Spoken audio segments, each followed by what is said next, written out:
FSN Radio. It's all about what's next. Go to financialsurvivalnetwork.com and sign up for your free weekly newsletter. You'll also get 3 free reports. The Financial Survival Network. It's all about what's next. Welcome. You are listening to the Financial Survival Network. I'm Kerry Lutz. Today is March 28th, 2017. The quarter is almost done, and Trump has been in office just over 70 days. Well, let's talk with Martin Armstrong, see where we're at and where we're headed. Martin, it's been a while. Welcome back. Oh, well, thank you for inviting me. As always. So, hey, we got Trump in somehow. You weren't sure whether the election was going to be rigged or not and what was going to happen, but he's in, and now they're not happy with the outcome of the election. They're trying to get rid of him. What's going to be here? Well, you have, our computer was right that he would win. I thought that they were going to try and steal the vote as much as they could, but he did win more of a landslide in the Electoral College, and actually in the popular vote, minus California, which is really questionable because they really kind of stole the election for Hillary away from Bernie over there. But if you add up the rest of the country, basically he won everything else other than California. So it's been pretty hard in the sense that the left is really fighting tooth and nail at this stage in the game to prevent any kind of reform, and that's really what this is all about. This nonsense about Russia influencing the elections.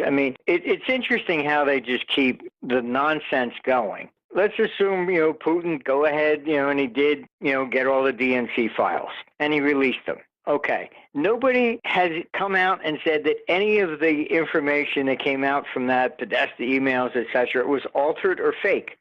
All they're saying is, it's not fair that he caught us and released all the info.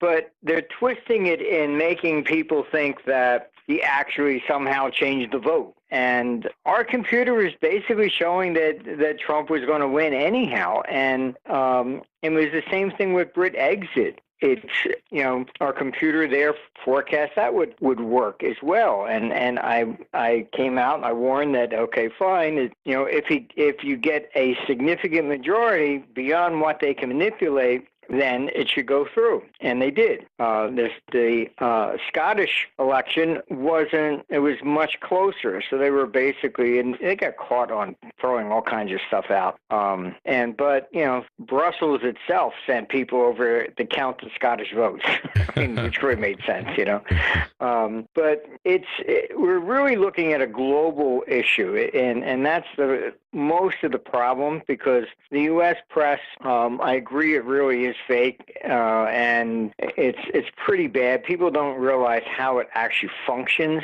You can have a journalist who's really wants to tell the truth, and he can write a story, and it goes upstairs to the editors, and it's the editors who change everything. So, that's simply the way it goes. And this isn't about honest journalism or anything like that. The mainstream media, they're all major corporations now. So it's no different than talking about Goldman Sachs or anybody else. They get a call and they say, okay, fine, we'll do this or we'll do that. And it's all paybacks and okay, fine, we'll take care of you. And that's how everything is basically being manipulated. It's pretty pathetic, but the press in this country has followed the same path as Pravda did during the communist regime. What are you going to say? It's they preach the party line all the time, and that's pretty much it. But so this is really about a revolution, is what it is. And you're seeing it in Europe, you're seeing it everywhere. And it's effectively, from World War II, all governments do the same. They just spend whatever they need to. They constantly borrow. There's no intention of paying anything back. And the standard of living keeps declining and declining. And so what happens is that, you even take Obamacare. The Supreme Court upheld it. Why? Because they looked at it and said, look, it's a tax, and the government has the right to tax.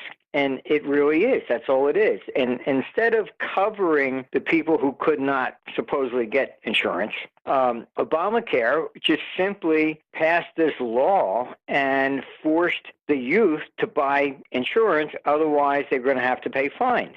So, it effectively forced the youth to buy insurance that they didn't need, rather than the government just paying for this. My own health insurance doubled. And I had Blue Cross and Blue Shield, and they canceled my initial policy. And I said, why? And they said, it doesn't comply with Obamacare. I said, what doesn't it comply with? And they said, you don't have paternity and maternity leave. Yeah. I said, what? I don't want that, Then the new policy they sent me, it's really a joke. They sent me 2 cards. And one says for me, and it says single. And the other one is for my children. I called them on the phone, and I said, I don't have young children. And they said, you're not paying anything more, but by law you have to have it. Oh, okay, fine. Yeah, I'm not paying anything more. I'm just paying twice as much as what I had before.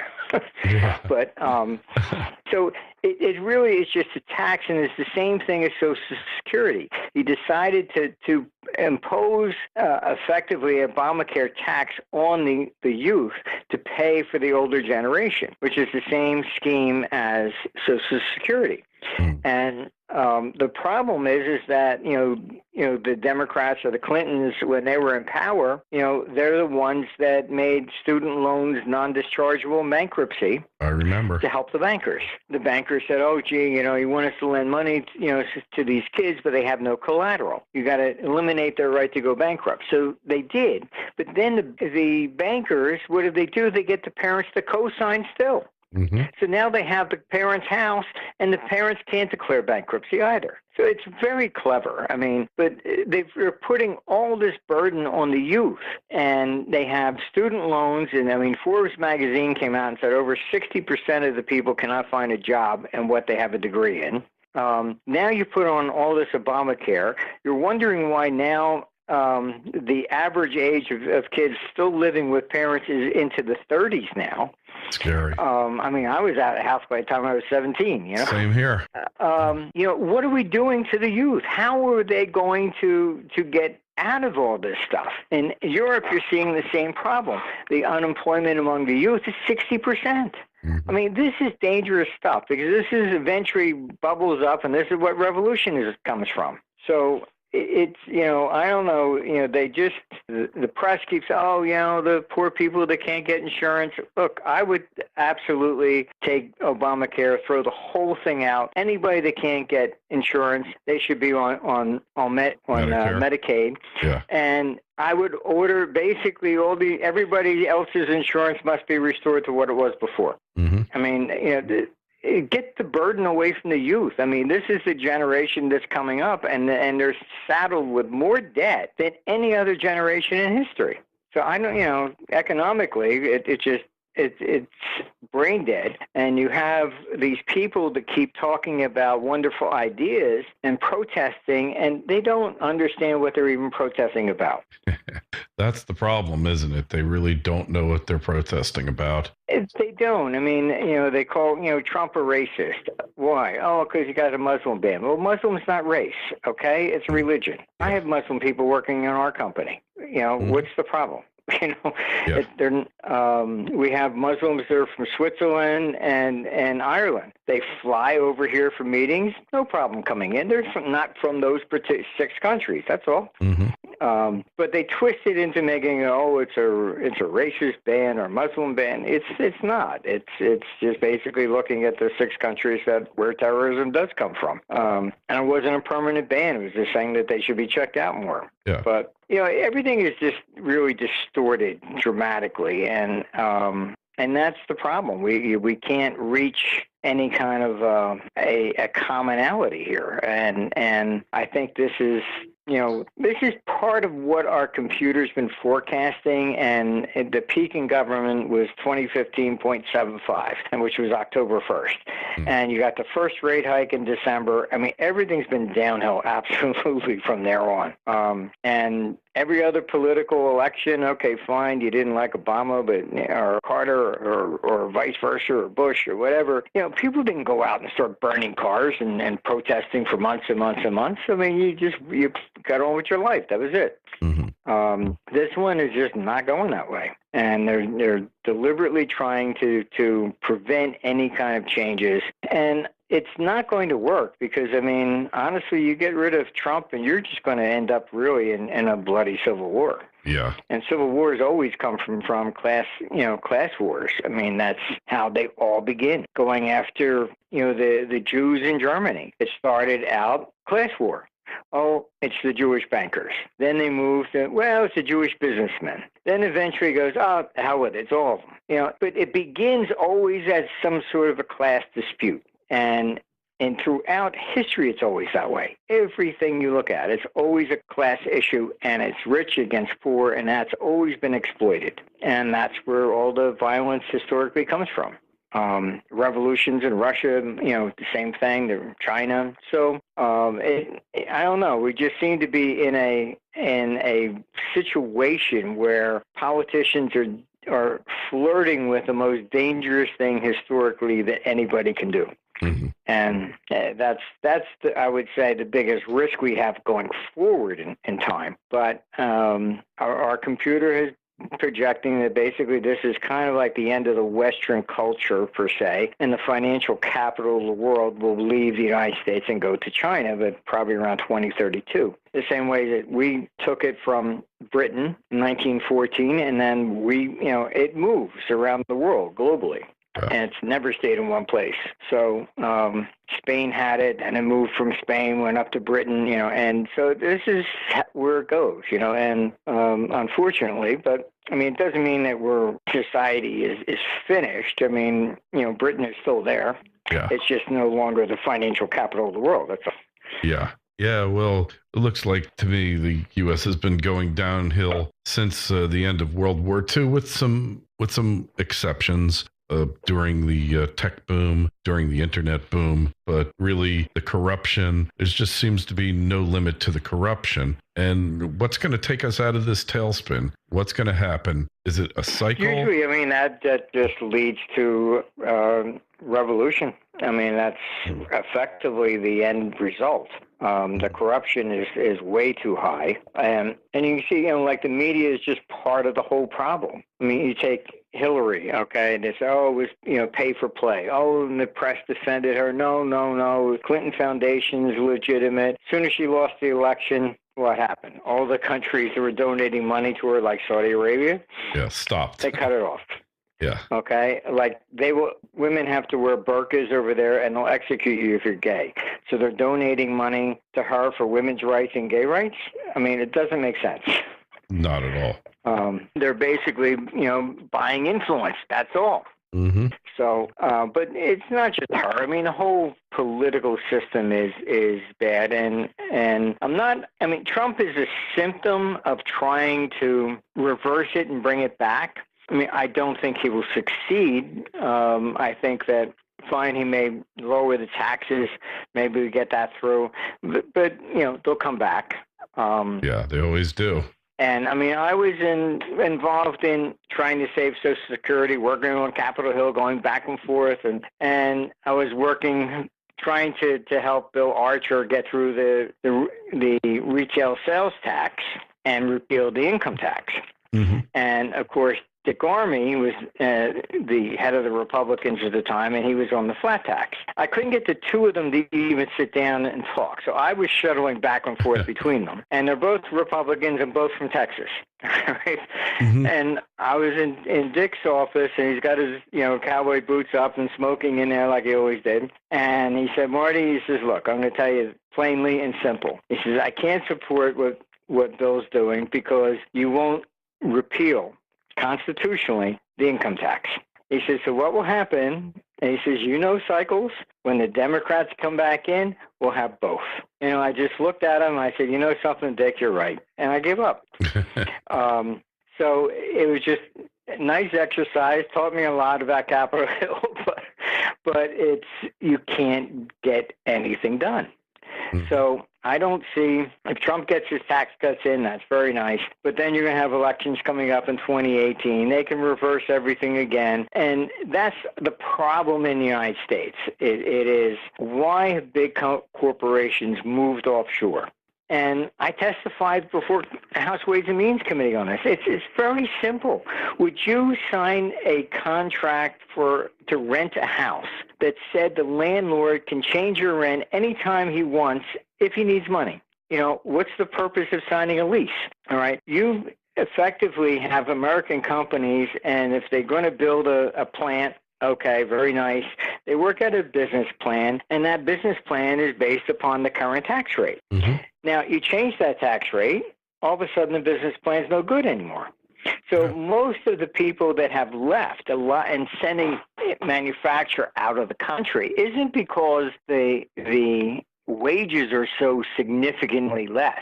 It's effectively they get tax deals, and even Macedonia was offering 20-year fixed rates. If you came and set up a plant there, we guarantee you will not have a tax increase for 20 years. And that is basically what they need. If you're going to do a business plan, it's going to take you 20 years to pay off the plant, it has to be at a fixed rate. You can't constantly say, okay, fine, I'm paying 30% taxes. Oh, well, no, I want to win elections, so I'm going to make you pay 40 so I get elected. You're costing jobs and everything leaves. It's not necessarily the wages. It's the fact that it's a yo-yo. So it gets to the point you cannot forecast what your business plan is going to be. Yeah. So why would you sign a mortgage for something and, well, yeah, this is what it looks like today, but, it could completely change in 3 years. Mm-hmm. I know. Hey, so we're all in the same boat. We don't look at that. You can't constantly have this back and forth. And, I mean, the S&L crisis, I was called in on that one. And basically when they were going to pass it, a few of the guys on the floor called me and said, Marty, I think this is going to cause a real crash. I said, yes, it will, because the Democrats got a hold of it. Then they said, oh, gee, all these rich people are making too much money off of real estate. So they changed the amortization to the point that nobody wanted to be in real estate. Then you had a one-sided market. Everybody tried to sell. Yep. There was no bids. Okay, just like any other market, it crashes. So all the property values collapsed. Then they said, oh, gee, this is fraud. And then they wanted to put people in S&Ls in prison because they lent money on stuff that would have been okay if they didn't change the tax rate. Yeah, brilliant. I mean, it's constantly, they always blame everybody else. You take 2007, and it was just a joke. We are so over-regulated. And you say that, and some Democrats, oh, no, you have to have more regulation, otherwise this wouldn't have happened. We had 7 agencies they had to go to, the banks, to get approval to sell these time bombs that blew up. The first one, SEC granted. Okay, the second one, they said it was okay? Okay, so then we did. None of them understood what the product was. None of them. Yeah. And you had 7 agencies, all approved it, and then it blows up, and then they blame everybody else but themselves. That's regulation? Yeah. So you have people regulating things they don't even understand what it is. We know that. We've seen that over and over again, and it's definitely true today. So where's the stock market, precious metals, Bitcoin? Where are we headed at with all this, Marty? We're in the stock market is, it's basically consolidating a little bit, but effectively the stock market still looks like it's going to about probably double from here. The latest numbers are actually out from Eurostat, and the biggest problem in forecasting any of this stuff, why the majority tend to be wrong, is because they're always looking at it only from a domestic perspective. The Eurostats showed that 2016 was the first year there was net sellers of government bonds and throughout Europe. So the foreigners basically in 2015 had still bought 30 billion worth of euro bonds. 2016, that 30 billion plus turned into 192 billion sale. So this is the first time there's been a net capital outflow from Europe. And It's really been a disaster. But where did that money go? Even within Europe, the money that didn't come here, it went into equities. Sure. And you have to realize that it's when we get into these situations, the bulk of the money is going to go in the stock market, not gold, because the major institutions, that's basically where you're talking about big money. That's where it can go. And what it is that the evidence of that is also simply just look at the S&P and the PE ratio. You have a lot of these people saying, stock market's way overvalued, it's got to crash. Okay, now what's the historical high on the PE ratio in the S&P? 120. When did it take place? 2009. It doesn't take place on the peaks in stock markets. It takes peak on the bottom. That's when the PE ratio peaks out. Why? Because at that point in time, you don't trust the banks, you don't trust the debt, you don't trust governments. What do? They're looking not for return. They're just saying, okay, fine. If I buy the blue chips, at least I know I'll get most of my money back. So return, you're parking. Yeah, return. That's it. Return. So it's got nothing to do with they talk about PE ratios. That's nonsense. It's complete nonsense. As if you're looking from, I'm going to get on a return. You get to some point in time, you just want to park money. I mean, that's where the 10-year bonds went negative in Germany. Why? I can tell you, we had tons of European clients. It was all a bet against the euro because, okay, fine, if we buy the bonds and the euro breaks, we'll get Deutschmarks back. That's what the bet is. Yeah. So it's you have to understand at this point in time, if you don't trust anybody, what are you going to do? And we're talking about huge, the really big sums of money. And all this nonsense about, fiat and all that, that's very nice, but everything's fiat. And it always has been, and that's not necessarily going to change. But at some point, the currency system goes bust, and we then have to be readjusted. All right, that will be coming, absolutely. But how does it happen? All right, these people keep talking, the dollar is going to crash, whatever. If the dollar goes down, everybody will be happy. All right, you have the sovereign debt of the emerging markets is nearly half that of the United States. If the dollar goes down, they're fat and happy. If the only way to cause everything to actually collapse is the dollar has to go up. That's what it did going into 1985. What did you get out of it in 1985 when the pound fell to par? You got G5. That was the Plaza Accord.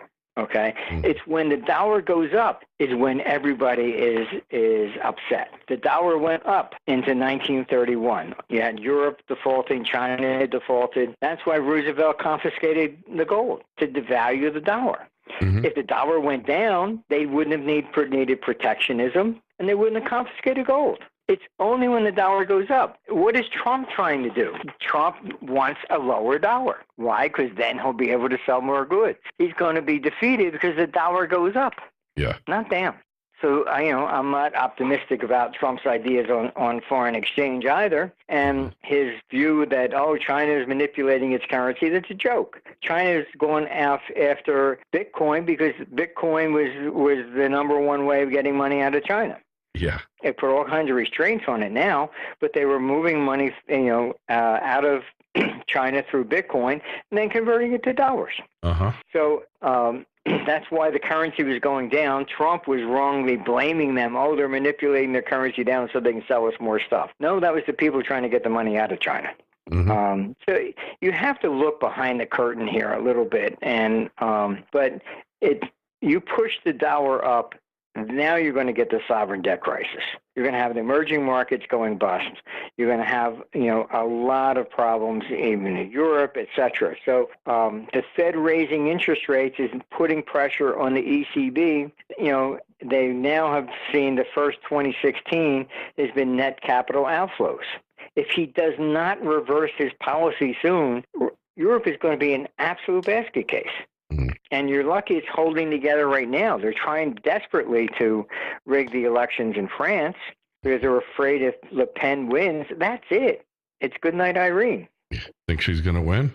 It's difficult to say, and I'll tell you why. I mean, our computer forecast that she would win over the socialists and the socialists would collapse.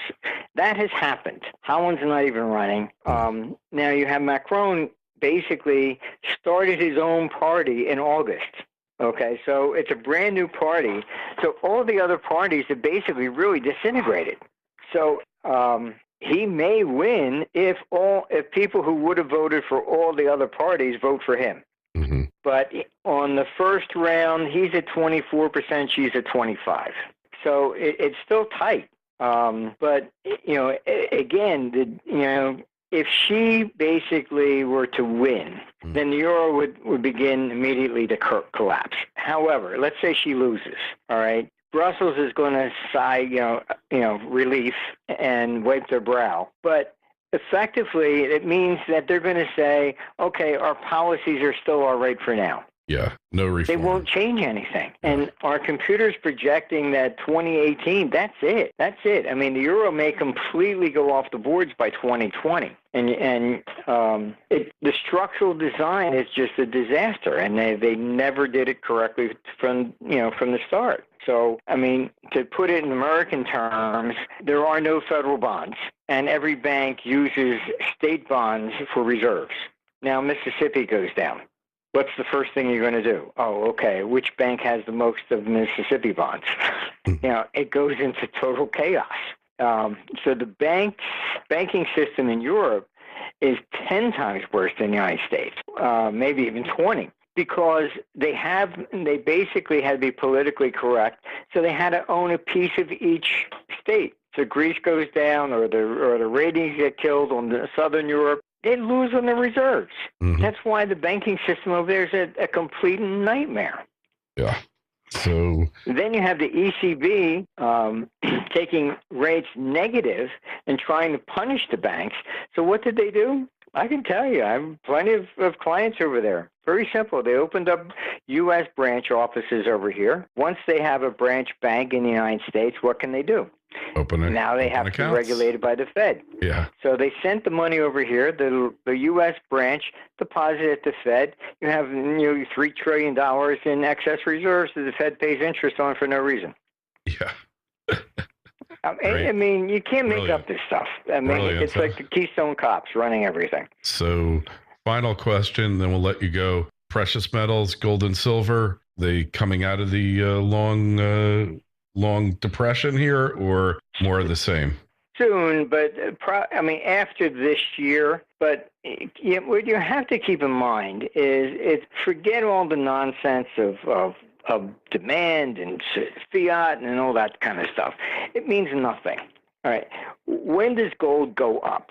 It goes up when people lose confidence in government. Mm-hmm. It doesn't go up because of inflation and all this other nonsense that a lot of these gold promoters put out. I mean, if you take the 1980 high and you adjust it for inflation, it's $2,300. We haven't exceeded the 1983 high. In 1980, the Dow was at 1,000. So, and the gold hasn't even kept pace with the Dow. It makes major bursts up, but it does so when there is a collapse in confidence. So that's what we're heading into. All right, but it's probably not going to start really until after 2018. And people have to, and it's not just the gold, the people that are interested in gold and holding that. You're talking about the other people who are not. Those are the ones you have to convince. And you're not going to convince them with hyperinflation scenarios, which don't materialize, and inflation. That's not going to be it. It's the same thing as what the S&P, with the peak in the PE ratio was 2009. When you don't trust anything, that's when you go. Right. So we have to look at the confidence level. We have these elections coming up, and each one is whittling away a little bit more.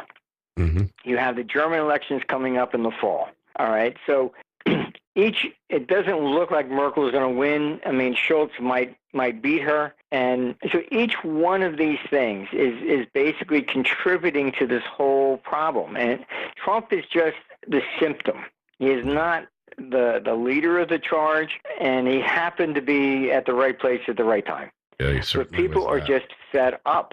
Yes. And I mean, you basically look at Obama. You can Google his ads when he first ran against Bush, standing before factories. I'm going to bring jobs back. Blah blah blah blah blah. They still, Guantanamo Bay. Oh, that's illegal. NSA. Oh, what he's doing there. When he became president, jobs didn't come back. Guantanamo Bay is still there, and he gave more power to the NSA. Mm-hmm. Everything he said that Bush was doing unconstitutionally, he did in spades. So Sure. Effectively, the people are looking at it and saying, wait a minute, if you disagreed with Bush because of those things, then you voted for Obama, then you saw he did the same thing. So who do you vote for now? Good question. If it's Republican or it's Democrat, you get the same thing. Mm-hmm. So Trump was interesting in the sense that he's really a third-party candidate because his own people within the Republican were against him. For sure. So it's more of a third-party movement. So it's fascinating from that perspective. But this is global. It's happening everywhere. So you're looking at in Germany. When I go over to Germany, you go to southern Germany and Bavaria, and they say, no, we're Bavarian first, German second. They still celebrate winning the war against the North. It's like you go to Britain, it's Scotland against the English. Yeah. It's everywhere you go. Spain, I was there in Barcelona. They voted to separate from Spain. I think you're going to see Greece pull out of the euro. The people are just getting fed up. Yeah. It doesn't matter. They voted for the new party that swore they were going to take them out of the euro, and what they do? They put them more, they just borrowed more to keep it in. Yeah. There's no change. No change. That's for certain. Well, so just look for those things and understand it's a confidence game at this point. Yeah. And when did the metals take off? It's when the majority of people begin to question what's going on. Yeah, which is going to happen. We're getting there, but it's still going to take a little bit more time. Agreed, Martin. Well, hey, thanks so much for coming on with us. Find Martin's work over at ArmstrongEconomics.com. Any events scheduled for the near future? Well, we have our World Economic Conference in May, but that's in Hong Kong. And then November, we're doing one in Orlando. Oh, excellent. Well, I will definitely come up for November since it's right in the neighborhood. Thanks so much for being on, Martin. We'll talk to you again real soon. Be well. Thank you very much, and good luck. FSN Radio. It's all about what's next. Go to financialsurvivalnetwork.com and sign up for your free weekly newsletter. You'll also get 3 free reports. The Financial Survival Network. It's all about what's next.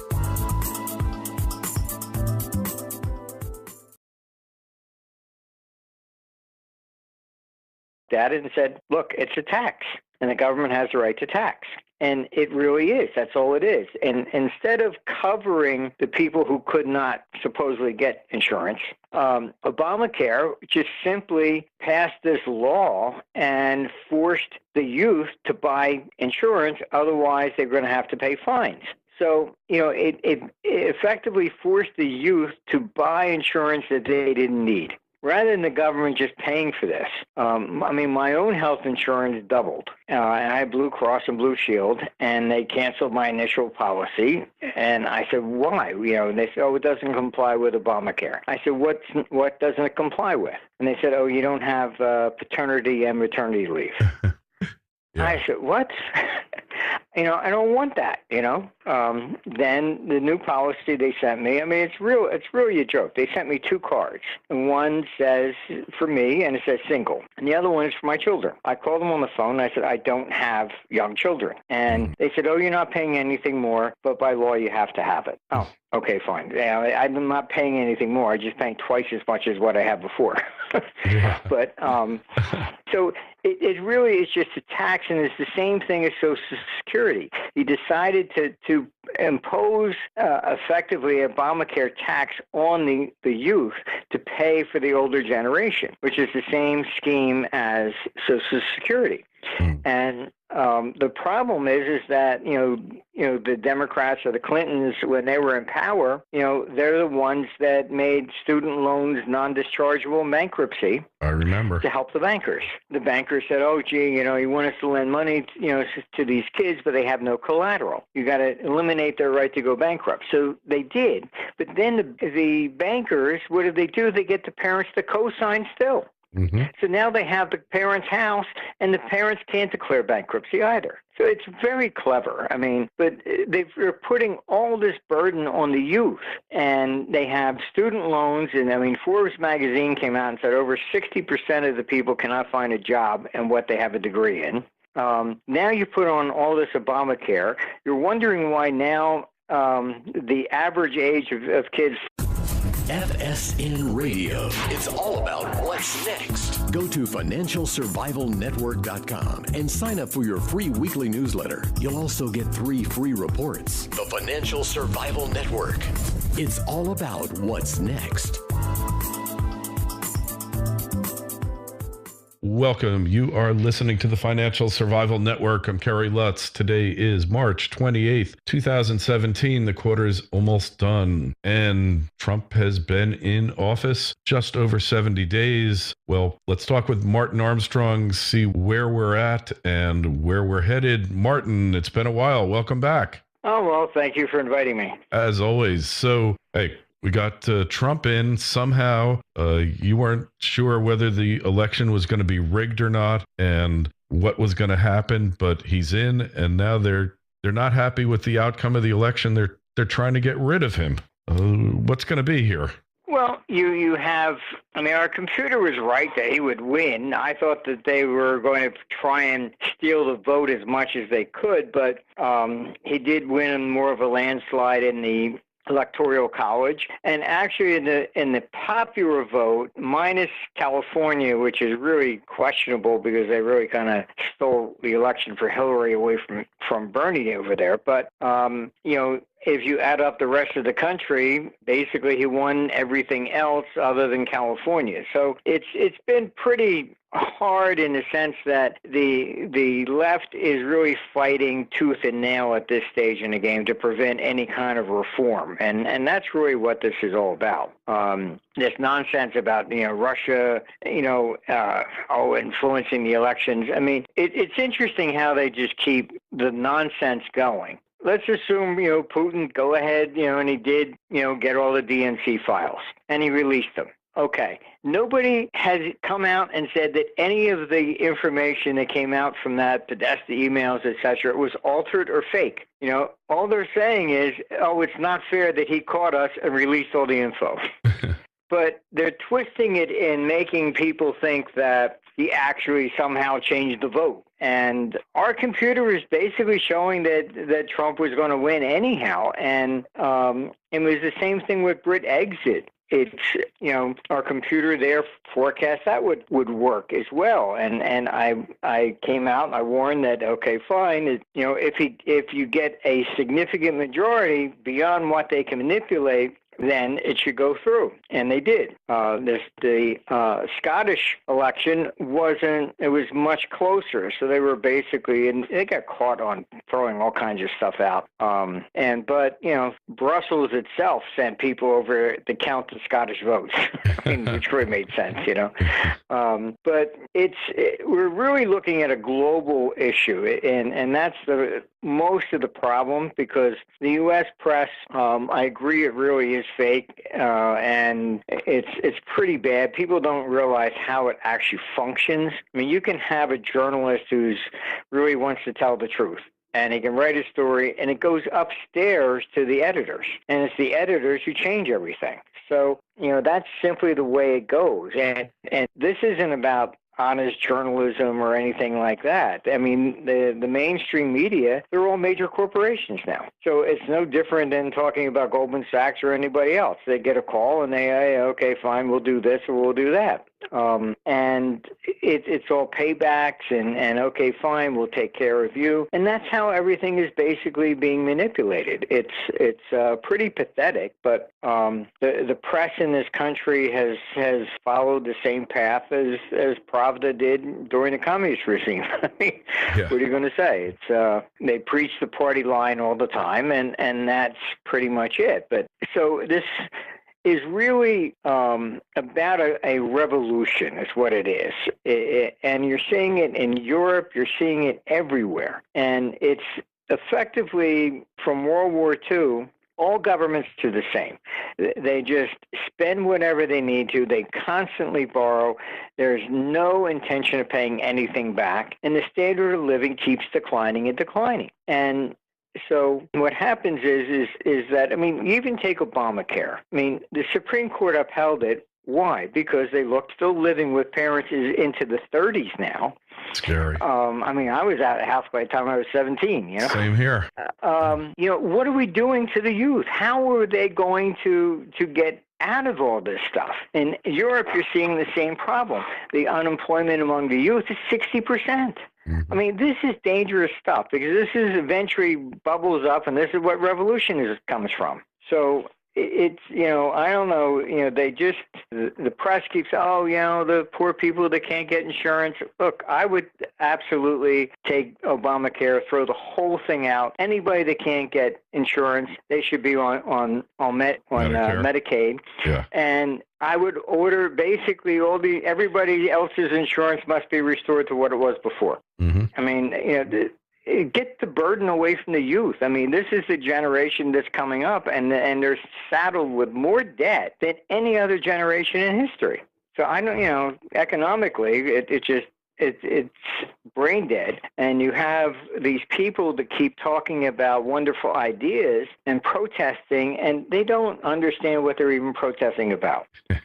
That's the problem, isn't it? They really don't know what they're protesting about. They don't. I mean, you know, they call, you know, Trump a racist. Why? Oh, because you got a Muslim ban. Well, Muslim's not race, okay? It's a religion. I have Muslim people working in our company. You know, what's the problem? You know, we have Muslims that are from Switzerland and Ireland. They fly over here for meetings, no problem coming in. They're not from those 6 countries. That's all. But they twist it into making, it's a racist ban or Muslim ban. It's not. It's just basically looking at the 6 countries where terrorism does come from. And it wasn't a permanent ban. It was just saying that they should be checked out more. Yeah. But you know, everything is just really distorted dramatically, and that's the problem. We can't reach any kind of a commonality here, and I think this is, you know, this is part of what our computer's been forecasting, and the peak in government was 2015.75, which was October 1st. And you got the first rate hike in December. I mean, everything's been downhill absolutely from there on. And every other political election, okay, fine, you didn't like Obama, or Carter, or vice versa, or Bush, or whatever. You know, people didn't go out and start burning cars and protesting for months and months and months. I mean, you got on with your life. That was it. This one is just not going that way, and they're deliberately trying to prevent any kind of changes, and it's not going to work because, I mean, honestly, you get rid of Trump and you're just going to end up really in a bloody civil war. Yeah. And civil wars always come from class wars. I mean, that's how they all begin, going after, you know, the Jews in Germany. It started out class war. Oh, it's the Jewish bankers. Then they moved to, well, it's the Jewish businessmen. Then eventually it goes, oh, the hell with it, it's all of them. You know, but it begins always as some sort of a class dispute. And throughout history, it's always that way. Everything you look at, it's always a class issue, and it's rich against poor, and that's always been exploited. And that's where all the violence historically comes from. Revolutions in Russia, you know, the same thing, China. So I don't know. We just seem to be in a situation where politicians are flirting with the most dangerous thing historically that anybody can do. And that's I would say, the biggest risk we have going forward in time. But our computer has projecting that basically this is kind of like the end of the Western culture, per se, and the financial capital of the world will leave the United States and go to China, but probably around 2032. The same way that we took it from Britain in 1914, and then it moves around the world globally. And it's never stayed in one place. So Spain had it, and it moved from Spain, went up to Britain, and so this is where it goes, and unfortunately, but I mean, it doesn't mean that society is finished. I mean, Britain is still there. Yeah. It's just no longer the financial capital of the world. That's all. Yeah. Yeah, well, it looks like to me the U.S. has been going downhill since the end of World War II with some